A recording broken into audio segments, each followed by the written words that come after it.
Viewers, এখন প্রায় দিনের 12টা 50। দেখুন কীভাবে পতেঙ্গা বিছিয়ে কালো অন্ধকার নেমে আসলো, মানে নিজের চোখে না দেখলে বুঝতে পারবেন না। দেখুন অর্ধময় বৃষ্টি, মানুষ সাগরে, বঙ্গোপসাগরে প্রচুর ঢেউ। দেখুন কীভাবে অন্ধকার হয়ে গেল।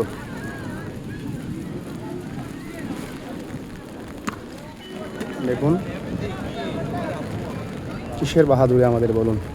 দেখুন এমন দুপুরবেলা, গতকালকে এরকম লোদ ছিল, এই লোদের ভিতরে দেখছি এখন দেখুন জিনিসটা কীরকম হয়ে গেল।